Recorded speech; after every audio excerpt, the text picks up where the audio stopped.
I'd like to thank everybody for joining us today. Today, I want to talk about the 5 Ds of transition planning. If you think about transition planning, and it really comes down to why an unplanned business exit can damage the value of the business, and really upset the family and legacy planning that we're most clients are doing. So if you think about if the business is a big part of the um, that individual's estate, we need to make sure we're taking care of that up front.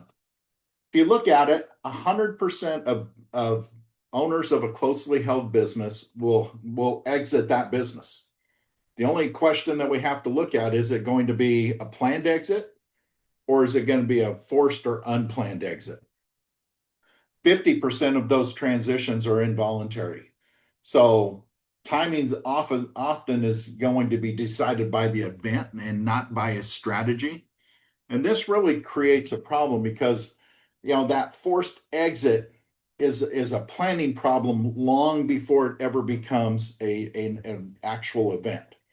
So let's look at it. What are the 5 Ds that can derail a business exit? Well, the first one is a death.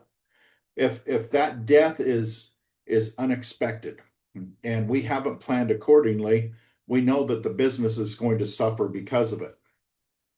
Disability. And I think disability is probably one of the hardest things to plan around because that individual may want to keep working in the business, but they can't help. And we have to make sure we plan accordingly.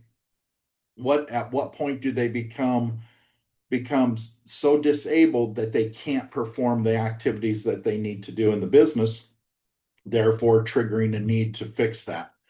Divorce, if there's a divorce, are you going to become partners with your partner's ex spouse? What happens to that part of the business if it's not planned for?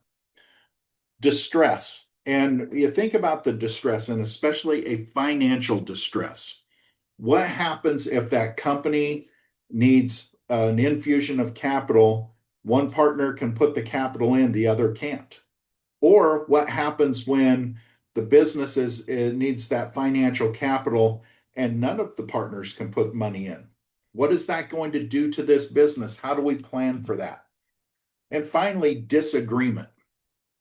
I see this happen, and this is just the nature of businesses. A lot of corporations get set up as 50-50 ownership. Well, in a 50-50 ownership in a corporation, all decisions are done by majority vote. Well, if we only have two shareholders in there and they don't agree, well, we keep the status quo. We can't make changes to that business. And so we have to always look at that. What happens to this business if the partners just cannot agree anymore? And can it continue? Do we need to trigger a buyout?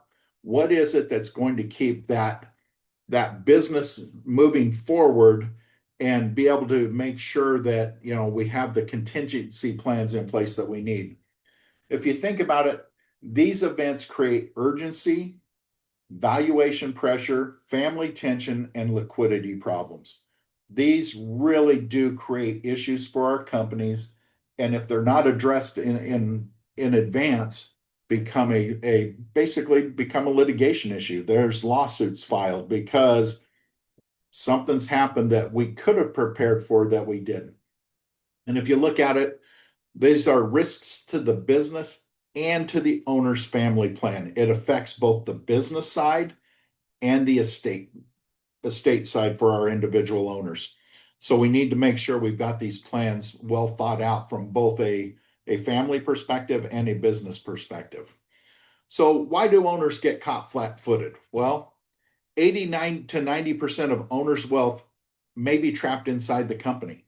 These individuals get to the point of retirement, and a lot of times they plan for a retirement, but what if there's an early death? What if there's a divorce? What if there's that early disability?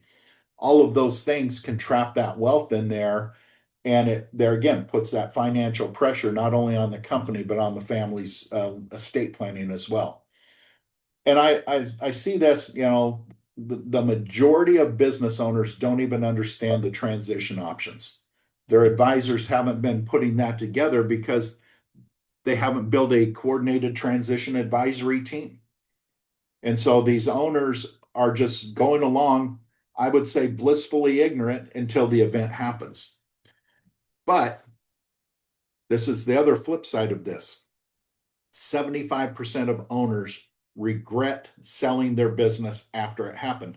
They weren't prepared. They didn't look in advance of what are they going to do? Do they want to sell their company? Do they want to transition? Or could they have had other options that would have been a better fit for them? Most transition mistakes happen because the owner waited too long. They waited too long to align the values and create that liquidity event that they want. The taxes are always going to raise their head in these transition conversations. And more importantly, if we're planning ahead, we can work with the legacy goals of the business owner and make sure it works. So the risk is not really just an exit, it's an unplanned exit. If we haven't thought this through, the results are not going to be what everybody wants it to be. So if you look at planning ahead, the first thing is build a transition team early. If we can build that transition team early, then we're going to be able to get the right people in place, whether it's from the legal side, financial side, accounting and tax side. All of these people need to have their input in to help the business owners create a good strategy and look at these exit risks long before they happen. Let's make sure that we map that out and work through not only the options, but make sure these options align with everything that our business owners look at: valuation, liquidity, the cost of liquidity, tax, and the family goals of our partners. If we do that, we're going to get most of these things figured out long before the event happens. But here's the big but.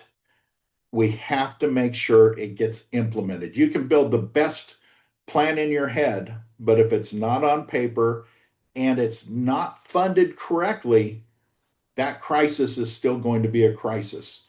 If we have a death, we can get, life insurance to cover that.